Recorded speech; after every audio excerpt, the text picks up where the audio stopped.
Hello दोस्तों, तो math with Alok sir में आप सभी लोगों का एक बार फिर से स्वागत है। और स्पीड, टाइम एंड डिस्टेंस को हम लोग आगे बढ़ाते हुए आज हम लोग डिस्कस करेंगे प्रॉब्लम ऑन ट्रेन, यानी ट्रेन से संबंधित क्वेश्चन के बारे में डिस्कस किया जाएगा।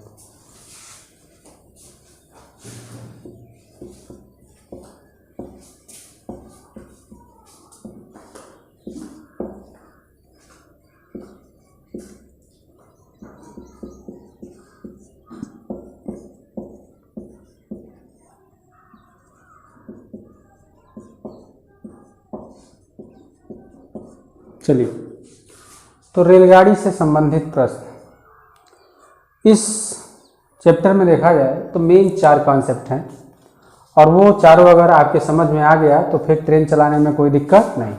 लेकिन अगर वो समझ में नहीं आया तो फिर ट्रेन के स्पीड में जो है दिक्कत होगा और ट्रेन रुक रुक करके चलेगी। तो इन चारों कॉन्सेप्ट के बारे में हम लोग पहले समझते हैं। सबसे पहले हम ये देखते हैं, पहला कॉन्सेप्ट ये है कि जब भी कोई ट्रेन किसी छोटी वस्तु या दूरी को पार करती है तो अपनी ही लंबाई के बराबर दूरी तय करती है। एक बार फिर से समझिए कि जब भी कोई ट्रेन किसी छोटी वस्तु या दूरी को पार करती है तो अपनी ही लंबाई के बराबर दूरी तय करती है। अब वो छोटी वस्तु क्या है? अब वो छोटी वस्तु अगर देखा जाए तो जैसे आदमी हो गया, जैसे खंभा हो गया, जैसे बस हो गया। इस तरीके से अगर देखा जाए कि जिसकी लंबाई रेलगाड़ी की लंबाई में अगर देखा जाए तो काफ़ी ज़्यादा कम है। ठीक, जैसे हम आदमी की लंबाई देखें तो आदमी की लंबाई, यानी अगर एक ट्रेन आदमी को पार करें तो आदमी का लंबाई कितना होगा, मतलब उसका मोटाई कितना होगा, ज़्यादा से ज़्यादा 2 फीट मोटा होगा। ठीक, या 56 इंच मोटा होगा। 56 इंच इस समय काफ़ी ज़्यादा फेमस है। तो इस तरीके से देखो कि जब हम किसी छोटी वस्तु या दूरी को कोई ट्रेन पार करती है तो हमेशा अपनी ही लंबाई के बराबर दूरी तय करती है। ठीक, अपनी ही लंबाई के बराबर दूरी तय करती है। कब तय करती है? कि जब ये छोटी वस्तु को पार करे। अब छोटी वस्तु कौन कौन सी है? जैसे ये आदमी हो गया, खंभा हो गया। खंभा मतलब चाहे वो बिजली का खंभा हो, टेलीफोन का खंभा हो, कोई भी खंभा है। ठीक, इसके बाद अगर देखा जाए बस है, इत्यादि हो गया। दूसरा, जब भी कोई ट्रेन किसी बड़ी वस्तु या दूरी को पार करती है तो अपनी लंबाई तथा उस वस्तु की लंबाई के बराबर दूरी तय करती है। जब भी कोई ट्रेन किसी बड़ी वस्तु या दूरी को पार करती है तो अपनी लंबाई तथा उस वस्तु की लंबाई के बराबर दूरी तय करती है। जैसे अगर देखा जाए तो हम कह सकते हैं भाई पुल, प्लेटफॉर्म, गुफा या कोई अन्य ट्रेन। जब भी कोई ट्रेन किसी बड़ी वस्तु या दूरी को पार करेगी तो अपनी लंबाई तथा उस वस्तु की लंबाई के बराबर दूरी तय करेगी। ठीक, अब इन दोनों कॉन्सेप्ट को हम लोग समझते हैं। ये पहला कॉन्सेप्ट है और ये दूसरा कॉन्सेप्ट है। ठीक, अब इस तरीके से समझिए कि यहाँ रास्ते में एक आदमी है और यहाँ रास्ते में एक प्लेटफॉर्म है।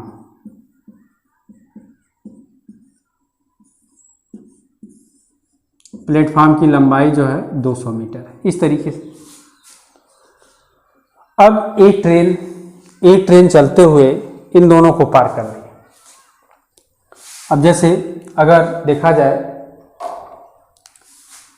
तो सपोज करिए ये एक ट्रेन है और ये ट्रेन इस आदमी को पार कर रही है। तो ये ट्रेन इस तरीके से चलते हुए इस आदमी को पार किया इस ट्रेन ने।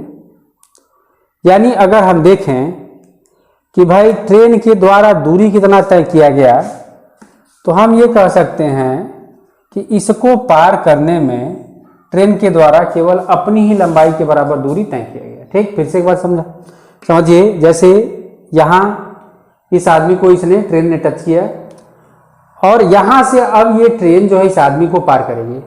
तो भाई जब यहाँ से ये ट्रेन आगे बढ़ते हुए आगे जा रही है तो इसको, आदमी को पार करने के लिए इस ट्रेन को अपनी लंबाई के बराबर दूरी तय करना पड़ा। और अगर इस ट्रेन की लंबाई अगर x मीटर है तो ये पूरा लंबाई अगर देखा जाए तो कितना हो जाएगा, x मीटर हो जाएगा। अगर इस ट्रेन के द्वारा इस प्लेटफॉर्म को पार किया जाएगा तो देखो यहाँ से अब ये प्लेटफॉर्म पार होना स्टार्ट होगा तो इस तरीके से देखा जाए ये प्लेटफॉर्म तब तक नहीं पार होगा कि जब तक ये पूरी तरीके से ट्रेन अपनी लंबाई पार न कर ले। ठीक, तो इस तरीके से देखा जाए कि इस ट्रेन की लंबाई जो भी है, तो अब उस वस्तु की लंबाई यानी प्लेटफॉर्म की लंबाई और प्लस इस ट्रेन की लंबाई चाहे जो भी है, तो ये पूरा दूरी तय किया गया। ठीक, यानी जब भी कोई ट्रेन किसी छोटी वस्तु या दूरी को पार करेगी तो केवल अपनी लंबाई के बराबर दूरी तय करेगी, लेकिन जब भी कोई ट्रेन किसी बड़ी वस्तु या दूरी को पार करेगी, जैसे प्लेटफॉर्म हो गया, पुल हो गया, गुफा हो गया या कोई अन्य ट्रेन हो गया, तो उस वस्तु की लंबाई प्लस अपनी लंबाई के बराबर दूरी तय करेगी। ये दो कॉन्सेप्ट हो गया। तीसरा अगर हम लोग देखें, तीसरे नंबर में हम ये देखते हैं कि जब दो ट्रेनें एक ही समांतर दिशा में चलती हैं, जब दो ट्रेनें एक ही समांतर दिशा में चलती हों, और चौथा कॉन्सेप्ट ये है कि जब दो ट्रेनें विपरीत दिशा में एक दूसरे की ओर चलती हैं। ठीक, यहां हम ये कह सकते हैं एक ही दिशा में, और यहां हम कह सकते हैं विपरीत दिशा में।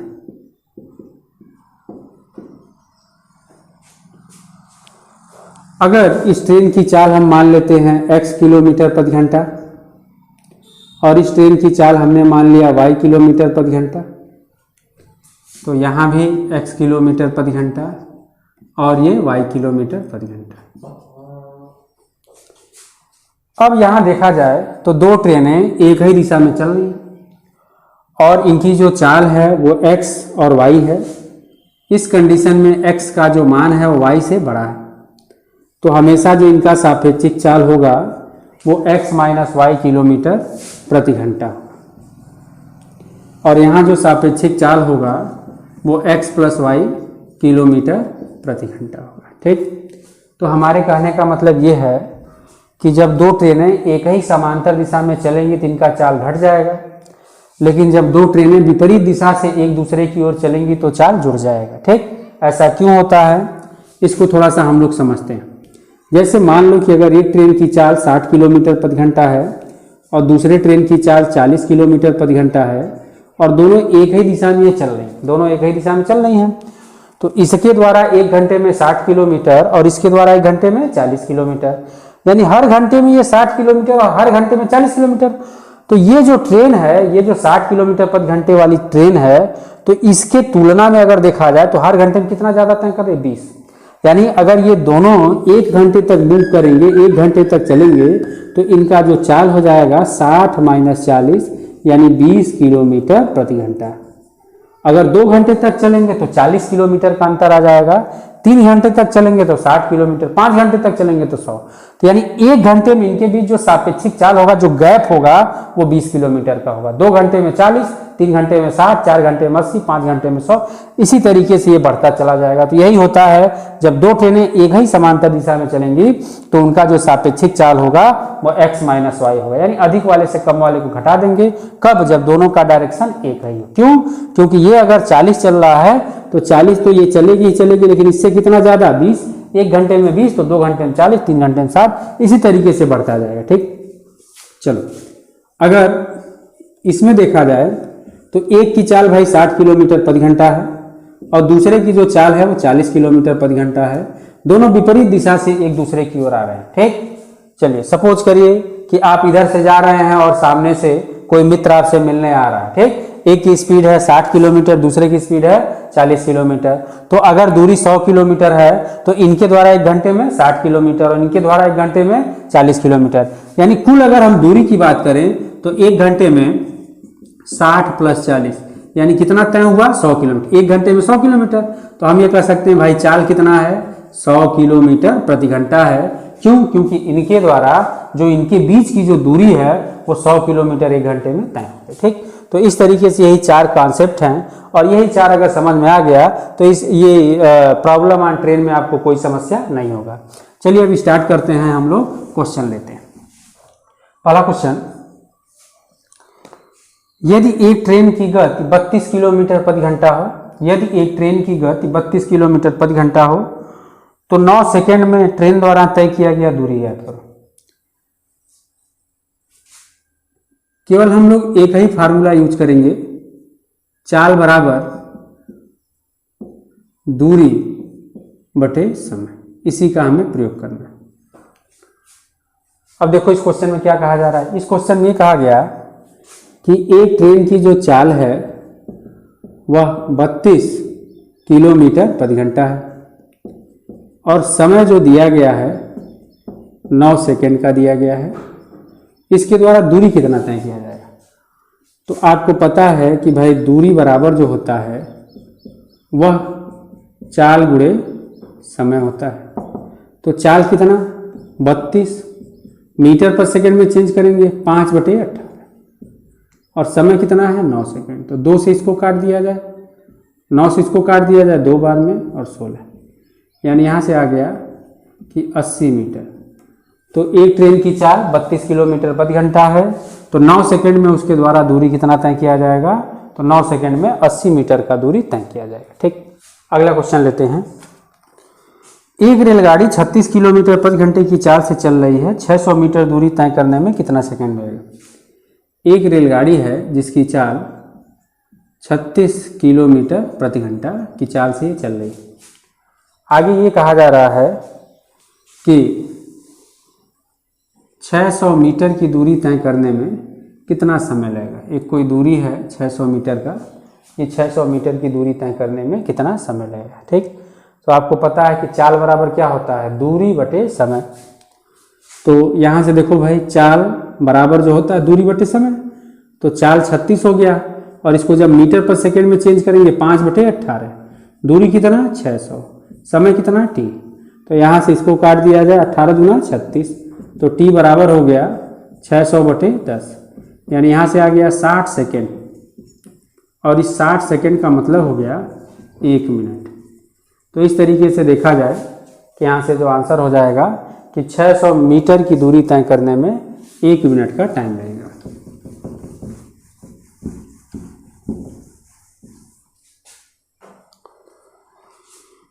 एक 110 मीटर लंबी ट्रेन किसी खंभे को 12 सेकंड में पार कर लेती है, तो ट्रेन की चाल किलोमीटर प्रति घंटे में ज्ञात करो।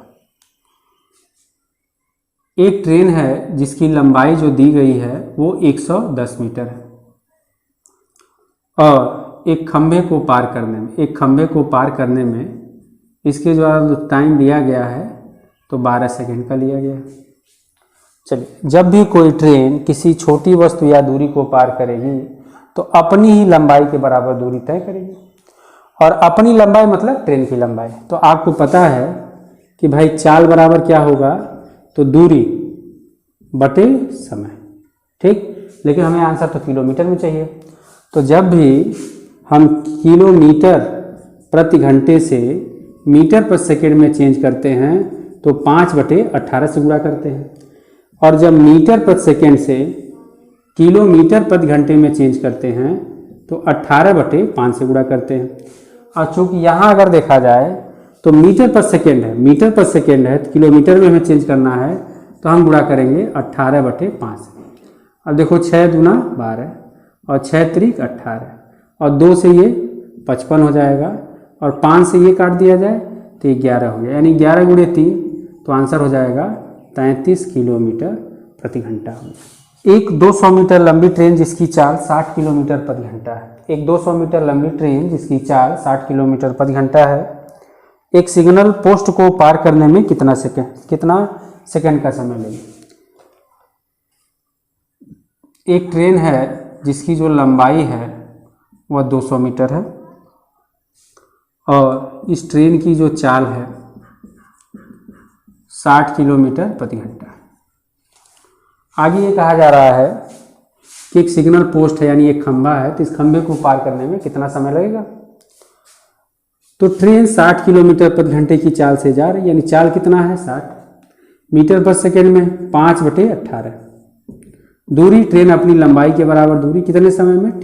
ठीक, अब यहाँ से 6 से 10 और 6 से 3, अब यहाँ से देखा जाए तो t बराबर हो जाएगा 200 गुणे 3 बटे 10 गुणे 5, यानी 0 से 0 काट दो तो t बराबर आ गया 12 सेकेंड।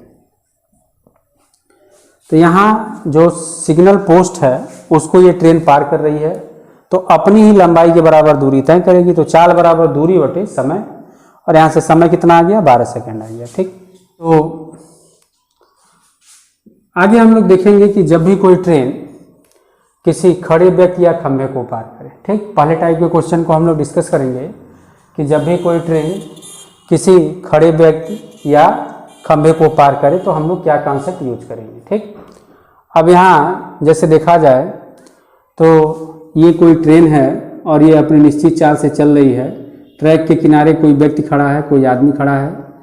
तो हमेशा हम लोग ये जानते हैं कि जब भी कोई ट्रेन किसी छोटी वस्तु या दूरी को पार करेगी, अब जैसे कोई व्यक्ति है, कोई बिजली का खंभा है या कोई छोटी वस्तु है, तो हमेशा अपनी ही लंबाई के बराबर दूरी तय करेगी। और पूरा हमें यही इसमें रूल लगाना है, चाल बराबर दूरी बटे समय। ठीक, तो हम लोग अगला क्वेश्चन देखते हैं। अगला क्वेश्चन ये है कि 75 मीटर लंबी एक ट्रेन 60 किलोमीटर प्रति घंटे की चाल से टेलीग्राफ के खंभे को पार करने में कितना समय लगे। ठीक, अब यहाँ देखा जाए तो भाई एक ट्रेन है जिसकी लंबाई जो है 75 मीटर है। ठीक, और एक टेलीग्राफ का खंभा है, खंभा आ गया रास्ता में, और यहाँ इसकी चाल जो है, यहाँ इसकी जो चाल है वह दिया गया है 60 किलोमीटर प्रति घंटा दिया गया। ठीक, तो अब ये यहाँ ज्ञात करना है कि भाई इस खंभे को पार करने में कितना समय लगेगा। तो कोई दिक्कत नहीं, आपको पता है कि चाल बराबर जो होता है वह दूरी बटे समय होता है। केवल यही फार्मूला हमें यूज करना है। तो देखो भाई चाल कितना है, 60 है, और दूरी कितना है, 75 है, और समय कितना नहीं पता है। अब यहाँ ध्यान दो, देखो ये जो चाल है वो किलोमीटर प्रति घंटे में है और ये जो दूरी है वो मीटर में है। तो जब भी हम क्वेश्चन को सॉल्व करेंगे तो दोनों का जो यूनिट होगा, जो मात्रक होगा, वो बराबर होना चाहिए। जैसे अगर ये किलोमीटर प्रति घंटे में है तो दूरी भी किलोमीटर में होना चाहिए, लेकिन अगर ये मीटर में है तो ये भी मीटर पर सेकंड में होना चाहिए। तो यहाँ मीटर पर सेकंड में अगर हम चेंज करेंगे तो इसको हम लोग गुणा कर देंगे 5/18 से। अब 6 से काट दिया जाए तो ये 10 हो जाएगा, 6 से काट दिया जाए तो 3 हो जाएगा। तो t बराबर हो जाएगा 75 × 3 बटे 10 × 5 हो गया। 5 से इसको काट दिया जाए तो ये हो जाएगा 15, 5 से इसको काट दिया जाए तो ये हो जाएगा 2, और ये हो जाएगा 5 से अगर इसको काट दिया जाए तो 3, यानी 9/2। तो आंसर हो जाएगा 4.5 सेकेंड। तो इस तरीके से केवल आपको एक ही फार्मूला यूज करना है, कोई दिक्कत नहीं होगा, चाहे जो भी क्वेश्चन प्रयोग किया जाए। चाल बराबर दूरी बटे समय से हम इस क्वेश्चन को सॉल्व कर सकते हैं। अगला, एक गाड़ी 90 किलोमीटर प्रति घंटे की चाल से चल रही है, वह एक सिग्नल को 10 सेकंड में पार कर लेती है, तो गाड़ी की लंबाई याद करो। एक गाड़ी की जो है लंबाई हमें नहीं पता है, लेकिन इसकी हमें चाल पता है कि चाल जो है वो 90 किलोमीटर प्रति घंटा है। एक सिग्नल को ये पार कर रही है, और सिग्नल को पार करने में जो टाइम लगा है वह 10 सेकंड का लगा है। ठीक, कोई दिक्कत नहीं। तो क्या लिखा जाएगा, चाल बराबर दूरी बटे समय हो गया। ठीक, चाल 90 है लेकिन मीटर पर सेकंड में चेंज कर दो, तो यहाँ से ये 5 यानी 25 × 10, तो x बराबर हो गया 250 मीटर। यानी अगर ट्रेन की लंबाई पूछा जाए तो हमारा आंसर हो जाएगा कि 250 मीटर जो है वो ट्रेन की लंबाई है। चलो भाई, तो अगले में हम लोग ये डिस्कस करेंगे कि जब कोई ट्रेन किसी पुल या प्लेटफॉर्म या गुफा को पार करे। ठीक, तो जब जैसे मान लो एक ट्रेन है, ये एक ट्रेन है और रास्ते में जो है एक पुल आ गया, रास्ते में एक पुल आ गया, इसकी लंबाई x, इसकी लंबाई y, तो पूरी लंबाई क्या हो जाएगा, x + y, यानी लंबाई हमेशा हम लोग प्लस करेंगे। कहने का मतलब यह है कि जब भी कोई ट्रेन किसी बड़ी वस्तु या दूरी को पार करेगी, चाहे वो प्लेटफॉर्म हो, चाहे वो पुल हो, चाहे वो गुफा हो, तो हमेशा जो लंबाई होगा दोनों का वो प्लस होगा। ठीक, चाहे सेम डायरेक्शन हो या अपोजिट डायरेक्शन हो, उससे कोई मतलब नहीं। चलिए, तो हम लोग आगे क्वेश्चन को देखते हैं। हम लोगों का क्वेश्चन ये है कि एक 132 मीटर लंबी ट्रेन 36 किलोमीटर प्रति घंटे की चाल से 110 मीटर लंबे प्लेटफॉर्म को कितने समय में पार करेगी। चलिए, जैसे ये एक ट्रेन है, इसकी जो लंबाई दी गई है 132 मीटर दी गई है, और रास्ते में एक प्लेटफार्म है और इस प्लेटफार्म की जो लंबाई दी गई है वह 110 मीटर दिया गया है, ठीक। और यहाँ अगर देखा जाए तो इसकी जो चाल है, इस ट्रेन की जो चाल है वह चाल दिया गया है 36 किलोमीटर प्रति घंटा। केवल एक ही फार्मूला हमें यूज करना है, चाल बराबर दूरी बटे समय। तो देखो 36 किलोमीटर प्रति घंटा है, मीटर पर सेकंड में चेंज कर देंगे 5/18। तो चाल बराबर दूरी, दूरी तो दोनों प्लस हो जाएगा, तो 132 और 110 यानी 32 10 42 यानी 242 बटे समय। समय नहीं पता इसलिए हमने टी मान लिया। तो देखो 18 दूना 36 और 18 दूना 36 तो 10 हो जाएगा। तो टी बराबर जो हो जाएगा 242 बटे 10 यानी आंसर 24.2 सेकेंड इसका आंसर हो गया। 600 मीटर लंबी एक रेलगाड़ी 81 किलोमीटर प्रति घंटे की चाल से चल रही है। 600 मीटर लंबी रेलगाड़ी 81 किलोमीटर प्रति घंटे की चाल से चल रही है। यदि वह एक प्लेटफार्म को 40 सेकंड में पार कर जाती है तो प्लेटफार्म की लंबाई ज्ञात करो। अब एक ट्रेन है जिसकी लंबाई जो है 600 मीटर है और इसकी जो स्पीड है, जो चाल है वह 81 किलोमीटर प्रति घंटा है। रास्ते में एक प्लेटफार्म है, इस प्लेटफार्म की लंबाई हमें नहीं पता है, लेकिन इसको पार करने में जो समय लग रहा है, इसको पार करने में जो टाइम लग रहा है, तो टाइम भाई कितना लग रहा है, 40 सेकेंड लग रहा है। कोई दिक्कत नहीं है। चाल कितना है 81 पूरे 5/18। दूरी यानी दोनों को प्लस कर लेंगे, 600 और प्लेटफार्म की दूरी हमें नहीं पता है, x बटे कितने सेकेंड में, 40 सेकेंड में। अब 9 से 9 दूना 18 9 81। अब यहाँ से ये हो जाएगा, यानी यहाँ से जब हम इसको सॉल्व करेंगे 2 से इसको काट दिया जाए 20, तो 20 25 100 और ये हो गया 900। तो 900 बराबर 600 प्लस x, तो x बराबर हो जाएगा 900 माइनस 600 यानी x बराबर आ गया 300 मीटर। तो अगर आपसे पूछा जाए कि बताओ प्लेटफार्म की लंबाई क्या होगा, तो प्लेटफार्म की लंबाई कितना हो जाएगा, 300 मीटर हो जाएगा, ठीक। चलिए अगला क्वेश्चन। एक 130 मीटर लंबी रेलगाड़ी एक पुल को 90 किलोमीटर प्रति घंटे की चाल से चलते हुए 21 सेकेंड में पार कर लेती है। तो पुल की लंबाई, अब यहाँ देखा जाए कि भाई ट्रेन की लंबाई दी गई है 130 मीटर और एक पुल है, पुल की लंबाई हमें नहीं पता है x मीटर, लेकिन ये चलते हुए जब इस पुल को ये ट्रेन पार करती है तो पार करने में जो टाइम लगा है वह टाइम कितना लगा है, 21 सेकेंड का लगा है, ठीक। यानी 21 सेकेंड का टाइम लगा है। सेम वही क्वेश्चन है। तो अब यहाँ देखा जाए भाई चाल कुछ दिया गया होगा, तो चाल है 90, तो 90 गुणे 5/18 बराबर दूरी 130 प्लस x बटे 21। अब इससे इसको काट दिया जाए 5, तो हो जाएगा 25 गुणे 21, तो हो गया 130 प्लस x बराबर 25 गुणे 21 यानी 25 से कम 25, 5 2 आया, 25 दूना 50 और 2 52, तो 525 हो गया। तो x बराबर हो जाएगा 525 माइनस 130, तो ये हो गया 5 हो गया और यहाँ 12 में से 3 गया यानी 9 बच गया और यहाँ 4 में से 1 गया यानी 3, तो यानी 395 मीटर जो हो जाएगा इस पुल की लंबाई हो जाएगा। एक क्वेश्चन और लेते हैं। एक 125 मीटर लंबी मेट्रो ट्रेन एक 75 मीटर लंबे स्टेशन को 10 सेकंड में पार कर जाती है। ट्रेन की चाल ज्ञात करो। एक ट्रेन है, इसकी लंबाई जो दी गई है 125 मीटर दिया गया है और एक 75 मीटर लंबा जो है एक स्टेशन है, इसको पार करने में 10 सेकंड का टाइम लग रहा है। तो चाल बराबर जो होता है दूरी, और दूरी इन दोनों को प्लस कर लिया जाए तो 125 और 75 यानी 200 और बटे 10 हो गया, यानी यहाँ से आंसर हो गया 20 मीटर प्रति सेकेंड।